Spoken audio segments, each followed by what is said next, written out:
So what is your break into the second act? What is the first plot point is what I call it. That's page 25 or 30. She decides she doesn't want to have the extensive surgery that the doctors had offered her. She kind of wants to live with. The break into 2 is her deciding not to do something. Yes. Okay. But she also joins the support group. Yeah.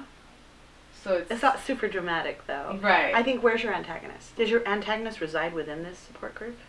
Yes. Okay, good. Good. Well, good. So I say, where's your antagonist? Yeah. Well, it's my job. I have to. No, but I mean, that's good. So the antagonist is the attacker.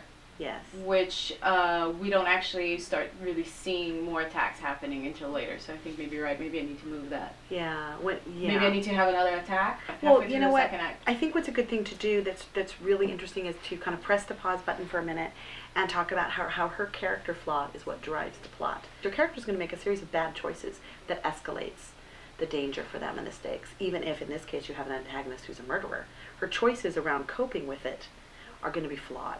Right. So do you know what her flaw is, or would you? I think her flaw is that she hides and she withholds from people. You see how that's a little passive though? Yes. If a flaw is you're hiding. Yeah. What does that look like? Right. That's not very. Avoiding people. Avoidance. Avoidance is not a good. It's a very passive flaw. Yeah. Exactly. So I would suggest that her flaw is probably something in that realm of being coping a little bit too much, because don't think I'm beautiful. You just think I'm beautiful. Is that why you want me? She's defensive about it, perhaps. Yeah, I like that. Yeah, I like that because that makes her active. I mean, I just love this idea so much. I think it is so interesting. But you want to make sure that you really have her journey be a very active one. That she is flawed and she will change. Now what I like to do to help people is to then write down 5 symptoms of that flaw, at least 5. So if you said her flaw was that she was strident and judgmental, and maybe it's not, but let's just go with that. In her world, what does that actually look like?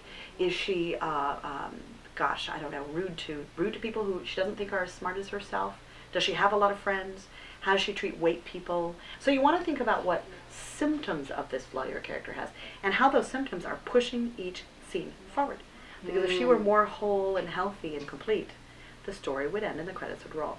And remember, in a script, the real movie is in the second act. Yeah. The first act is all set up, and the third act is resolution, and it's all good. But the second act is really what a producer is purchasing from you.